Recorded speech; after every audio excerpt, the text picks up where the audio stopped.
Karibu sana, tuendelee sasa katika episode ya 7. Huu ni mwendelezo wa tamthilia Pitch in Black.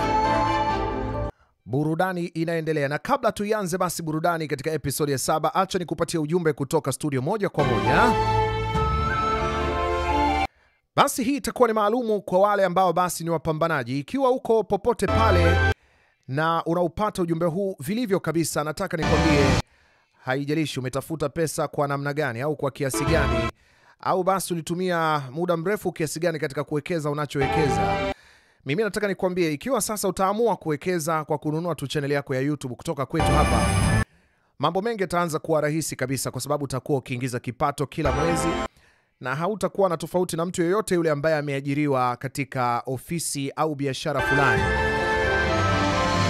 Raha ya mapato au pesa ambazo unaweza kulipwa kutoka YouTube ni kwamba hazina mbambamba. Yani ikifika tarehe ya malipo, wewe unapokea tu mshiko wako, unaingia katika akaunti yako moja kwa moja. Yani hiyo ndio raha ya kuwa unafanya kazi katika akaunti yako ya YouTube. Yani umeelewa sijui? Wenyewe tu ikifika tarehe 21, yani kama vile mfanyikazi wa serikali, mshiko wako umeshaingia, maokoto ya kutosha. Halafu sasa ukijiuliza ni kwamba wanalipa kwa dola. Unajua ile dola ya Marekani jinsi ilivyokuwa na thamani kwa fedha ya Tanzania. Mara nyingine inaweza kuwa 2600 dola moja ya Marekani inakuwa shilingi 2600 ya Tanzania. Sasa fikiria kama unaweza kulipwa dola 1000, dola 2000. Wako watu wanaingiza mpaka milioni 4 kwa mwezi, milioni 3.5, milioni 2. Inategemea na ukubwa wa channel.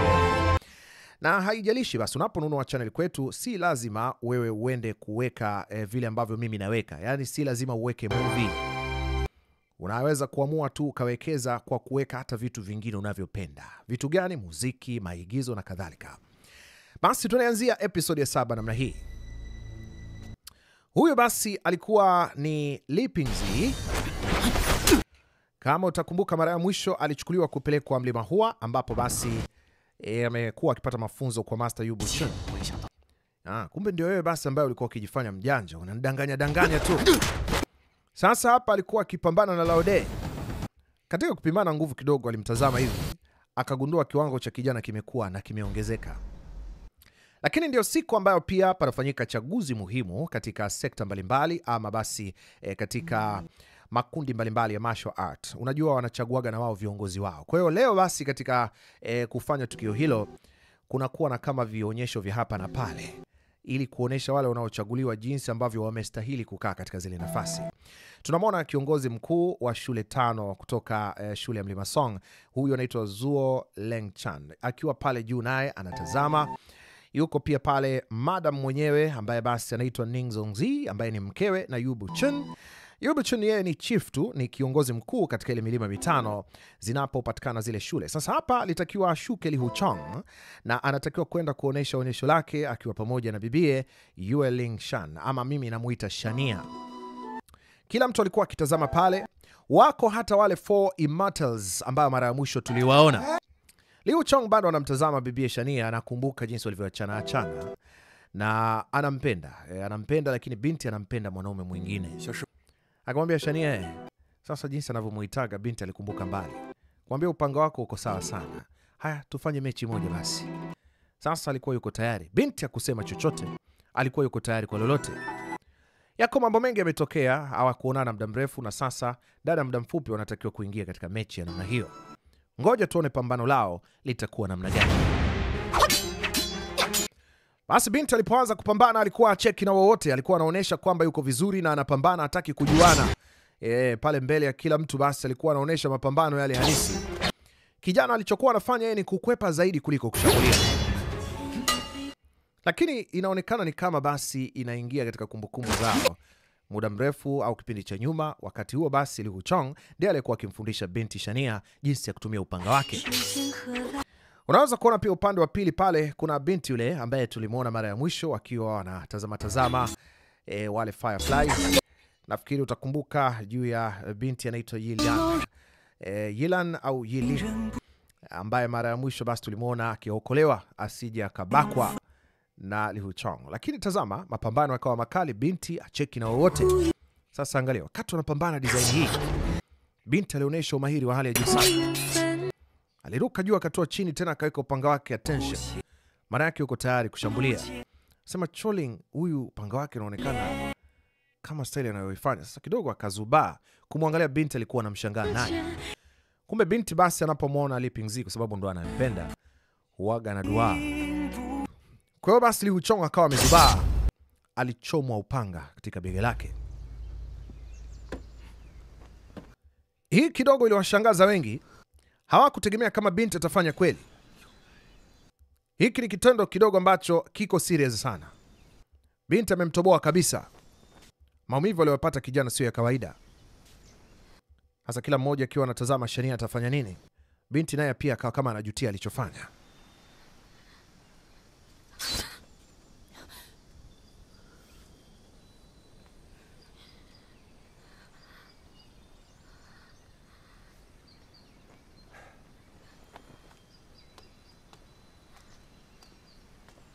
Ukimya ulitawala kwa muda, kila mmoja akiendelea kutazama kinachoendelea. Na Li Pingzi pia alikuwa pale akimtazama binti kwa uthubutu aliokuwa nao. Yu Buchun ambaye basi alikuwa pale, alikuwa anasubiria nini kinafuata. Lakini kiongozi wa juu kabisa wa shule zile 5 za Mlima Song, au shule za Mlima Song zile kama ambavyo tunaziita, basi alisimama, anaitwa Zuo Lengchang. Basi aliyemuita alikuwa ni Sa Yu au Master Yu Buchun, baba yake na binti Shania. Nafikiri umetazama mapambano kwa muda mrefu. Sasa nafikiri wakati wetu umewadia.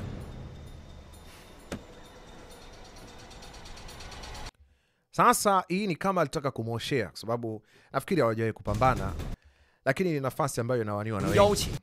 Sema jinsi ulivyoniomba inaonekana kama umejipanga sana. Mimi ni nani nikukatalie?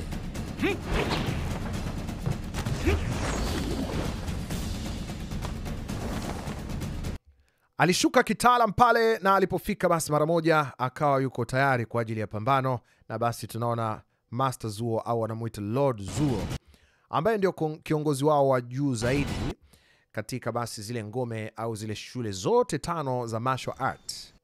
Kamwambia brother Zuo, uwanja ni wetu. Basi pambano likaanza. Mwamba akawa anarusha panga ile yenyewe kabisa kama anataka kukata mtu shingo. Hii ilikuwa ni ya aina yake. Kila mmoja alikuwa anasubiria kuona nani hapa ataibuka mjanja, nani ataibuka mshindi. Lakini inaonekana kuna silaha ya siri ambayo yuko nayo Yu Buchun. Kuna kitu fulani kama alikichukua katika mwili wake, Lord Zuo akanyang'anywa kama nguvu fulani. Inawezekana nitakuwa nimekuangusha.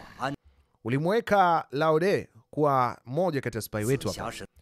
Na alichofanya huyu Laude ndiye alichukua ujuzi wa kimungu wa ukungu wa zambarau. Sasa wanazungumzia nguvu za kipekee ambazo wamekuwa wakitumia katika kupambana, ni vitu vya siri. Ndipo sasa naona pia na Yu Buchun, na Li Huchong.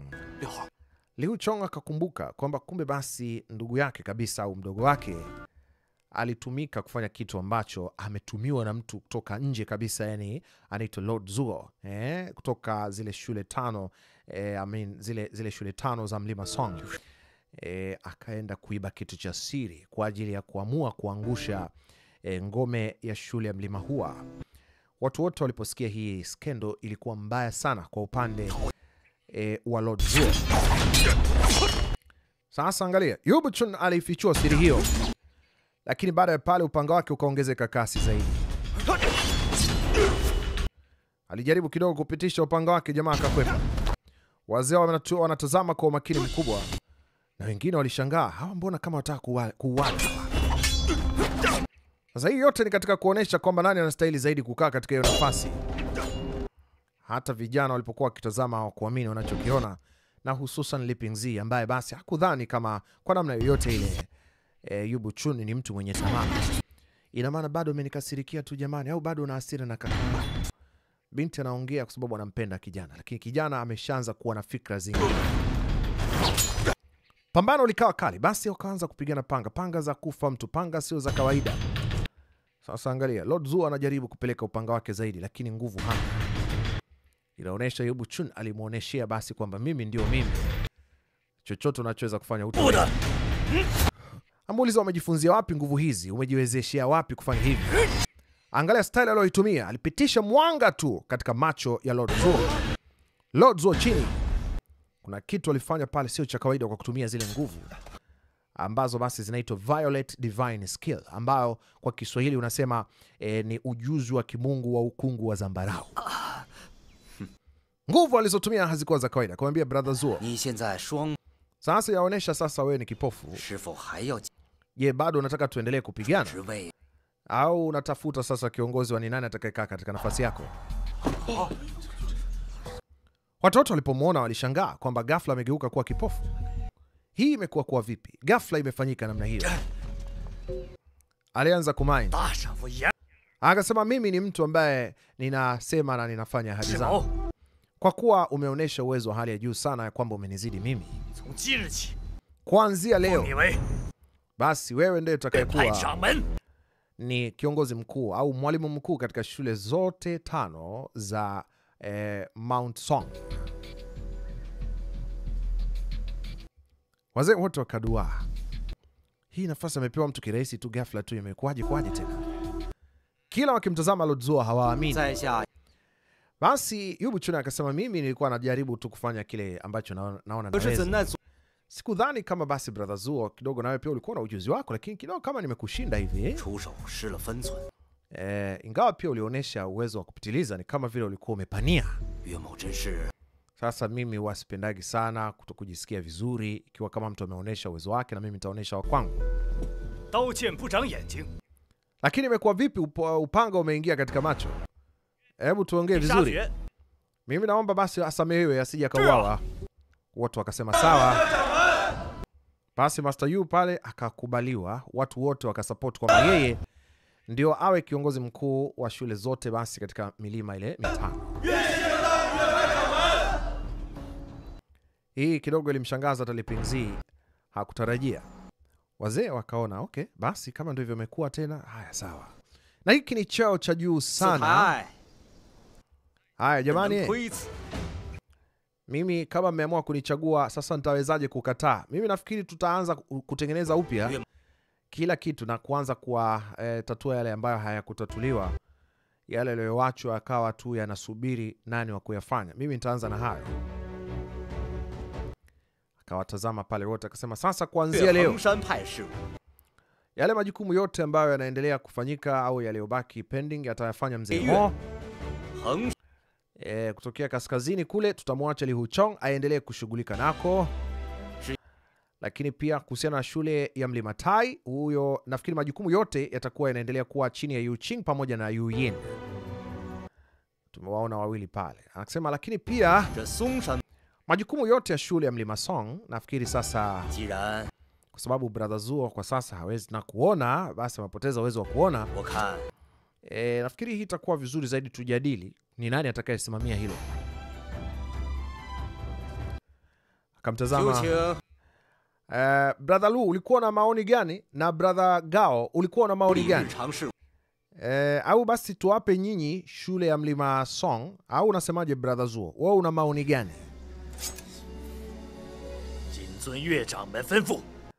Kama jinsi ambavyo umeamuru, nafikiri na mimi natii hivyo hivyo. Basi leo Mlima Hua, shule ya Mlima Hua inakuwa namba 1. Nafikiri sasa imeeleweka. Lakini natangaza hapa hatutokuwa tena na shule nyingi. Kuanzia leo tutazifanya kuwa kitu kimoja. Na wote nyinyi mtakuwa mko katika shule moja zinazomilikiwa na mtu mmoja. Na mimi nitakuwa ndio mwangalizi wa shule zote. Nina imani imeeleweka. Kama ikiwa kuna mtu yoyote na jambo lolote, tunaweza kuteta kwa urefu baada ya hapo. Basi wengine wote walishangilia na kukubaliana naye. Wazee nao walitikiza vichwa. Hii ilikuwa ni plani nzuri ya kitofauti. Amekuja na aina tofauti kabisa ya uongozi. Li Pingzi baada ya kusikia basi yale aliyoyaongea pale Yu Buchun, akasema kumbe huyu naye ni wale tu, amenidanganya mimi. Sijui alikuwa anataka nini. Kwa hasira akaanza kupiga ngumi kwenye mti mpaka damu zinatoka. Binti akaja pale. Sasa angalia jamani, unaumia. Kwa nini sasa unajifanyia hivyo jamani? Mimi sipendi. Upendi kitu gani sasa na wewe unalialia? Au hiyo ndio kusema kwamba uliniamua kunidanganya mimi nije tu kwenu kwa sababu ulikuwa unajua nini kinafuata. Binti akawa anajitetea, lakini jamaa hataki. Anakuaga na kautoto fulani hivi na kaupuuzi na kaujinga fulani. Wakakimbilia porini. Sasa tutoke huko, tunakuja katika jengo moja. Mara ya mwisho tuliweza kuona mkewe na Liu Zhengfeng jinsi ambavyo aliuawa. Kuna mtu mmoja aliyemtoa ndani akiwa amemshikia upanga, na mtu mmoja alikuwa pembeni ambaye ndio huyu. Jina lake anaitwa Shao Wentian. Huyu jamaa mmoja kati ya mahasimu wakubwa kabisa wa bibie, ambaye mara ya mwisho tuliweza kusema kwamba ni kiongozi mkuu wa kikosi cha wale wapiganaji wanaotumia sumu, head of the 5 Venom section, ambaye jina lake anaitwa Lan Fenghuang. Mistress huyu akasema, mbona unakuja kwa tahadhari? Kisa kagonga. Akasema, hapana, ni tabia yangu. Siwezi tu kuingia bila kugonga. Mrembo akamkaribisha, alikuwa amependeza sana. Basi mwamba Shao Wentian akaingia pale ndani akiwa amejiachia kabisa, anajua hapa sasa yuko peke yake. Katika ile eneo basi ni sehemu ambapo anapatikana mara nyingi Mistress Lan Fenghuang. Na leo basi alimkaribisha Guardian, mgeni huyu Shao Wentian. Alienda kinywaji. Basi akamwambia, mara nyingi huwa unapendeza sana. Kwa jinsi ninavyoona,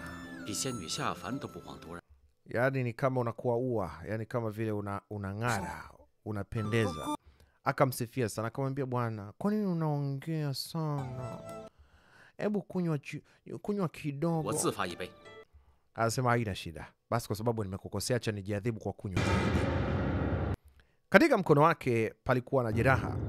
Mara ya mwisho utakumbuka, wako mabinti wawili ambao walinaswa katika shule ya Mlima Song mara ya mwisho, ambao hawa walikuwa ni wafuasi wa mwanadada huyu Lan Fenghuang, lakini baadaye wakajaga wakaokolewa na bibie aliwaokoa akakimbia nao. Kama utakumbuka kilichotokea wakati ule, walipokuwa basi wanatakiwa kusema ni nini ambacho walikuwa wamefuata Mlima Song. Kwa hiyo sasa tazama, tunarudi kwa Yu Bichen. Yu Bichen au Master Yu sasa hivi amebadilika sana, amekuwa na kitu fulani cha kitofauti kidogo, hata uvaaji wake angalia. Anasema, kwa kuwa mmenichagua mimi kuwa ndo kiongozi mkuu basi wa kila kitu, leo naomba nitoe ukweli kwamba ahadi yangu itakuwa ni kutoa ushirikiano, kuongoza vile inavyotakiwa na kushirikiana na nyie kwa karibu.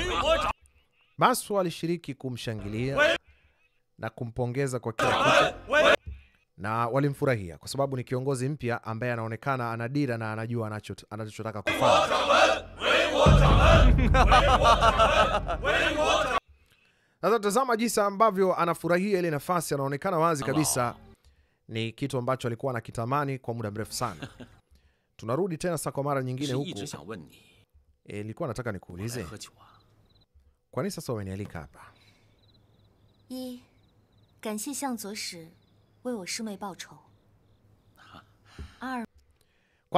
Cha kwanza nilikuwa nimekuita hapa kwa sababu nafikiri wewe ni mtu ambaye ni muhimu sana, unaweza kanisaidia. Pia mimi katika eneo langu sina mtu wa kumtegemea, nikipatwa na shida yoyote nafikiri wewe ndio mtu ambaye unaweza ukani support katika mambo yangu. Walipata kunywa pamoja wakiwa wanaendelea kuenjoy kinywaji pale, lakini mwamba kwa sababu alishaanza kunywa pombe, alianza kupata kitu fulani kama katamaa fulani. Kila akimwangalia binti namna yeye anavyong'aa, anaanza kumtamani. Anamwambia, lakini wewe unajua ni mrembo sana. Sasa anaanza kumsifia. Inakuwa vipi mrembo kama wewe uko single mpaka leo? Bibi naye akamwambia, hapana, si kusema niko single, ni kwamba tu sijapata wa type yangu. Au wewe unaonaje? Afu mimi nafikiri wewe ndo type yangu, yani kila nikikuangalia moyo wangu unadunda. Basi subiri, usihangaike. Basi jamaa kusifiwa kidogo tu, akili yake yote ikahama. Unajua tena mrembo yule, afuta fulani vile, unajua kuna aina fulani ya tai vya zingai sana. Basi ndio hivyo sasa. Kumwambia, sasa umesema kwamba wewe, mbona nimesikia kuhusiana na wewe kwamba unakuaga uko karibu sana na Dongfang. Sasa anamtaja mtu ambaye mara ya kwanza nafikiri tuliongea kuhusiana na jamaa ambaye amekuwa ni mharibu mipango mara kwa mara. Anaitwa Dongfang Bubai. Jamaa mmoja ambaye anatoka Sun Moon Holy Section. Mwambie bwana, nilishai kusikia kama mkogo karibu. Bwana acha ukorofi, wewe kuniuliza tu kitu kimoja ushaanza kunishikashika. Kidogo jamaa akaanza kuhema kwa tabu. Sasa mtaalamu huyu wa sumu Lan Fenghuang, kumbe tayari alikuwa ameshamtilia sumu katika kinywaji chake. Kwa hiyo bibia yuko pale amerelax. Kidogo akamwambia, kwa hiyo wine uliniwekea sumu. Kumwambia tulia kidogo Shao Nwantian. Baada ya kila ujinga ulioufanya ulitegemea utanipata kirahisi. Lakini wewe kwa nini umeamua kunifanyia hivi? Kwa nini? Kwa nini unifanyia hivi? Asa angalia vituko vya Li Pingzi, yani tangu walivyochomoka pale asubuhi, wako tu porini. Kijana anajificha kwenye miti. Maskini binti ya watu wanahangaika kumtafuta akiwa analia. Anamwambia wewe usitokeza. Mimi ndo kulaumiwa, labda nimefanya vibaya kupeleka nyumbani. Mtoto wa watu analia kweli, mchizi kajificha tu kwenye miti. Sasa sijui kwa nini anakuaga anafanya hivi jamaa.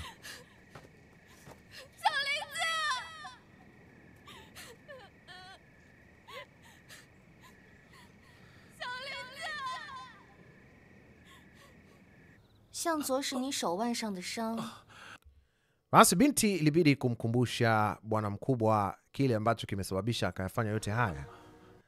Taratibu akamwambia, mimi na wenzangu 5 na kila mmoja ana namna yake au aina yake ya sumu. Hii sumu inaitwa Zuchi. Mwambia hii mara nyingi inabakigi kwenye nyama za mwili wako pamoja na ngozi yake. Ukifa vinaoza. Sasa anakumbuka kilichowahi kutokea, akaanza kumkumbusha. Kumbe zama zile waliwahi kunaswa katika mazingira aina fulani. Jamaa aliwafanyia vibaya sana. Akasema, unakumbuka kile ulichotufanyia? Jinsi ambavyo uliacha mwanya kidogo. Basi mimi nami nilipata nafasi ya kuchomokea hapo. Lakini sasa ulishasahau kwamba ulitufanyia nini, lakini malipo ni hapa hapa duniani. Shan Wentian, wewe ni mtu usiyekuwa na huruma hata kidogo. Nini kilichokufanya mpaka ukataka kutudhuru wakati huo? Sasa anajaribu kuinuka, lakini binti naye akaanza kujisikia vibaya. Kidogo jamaa akamgandisha. Unajua kuna style fulani ya kugandisha. Akapigwa mgando mmoja huo. Sasa unajua nao ukishagandishwa pale mpaka uganduke itakuchukua muda sana. Basi mtazamaji, hiyo ndio episodi ya 7. Tutakutana sasa katika episodi ya 8 ili tupate kuendelea mbele. Burudani inaendelea. Karibu sana, hakikisha una subscribe, una comment, una like pamoja na kushare. Burudani itafuata na kuendelea mpaka tamati. Muda mfupi tu kutoka sasa utaipata episodi ya 8.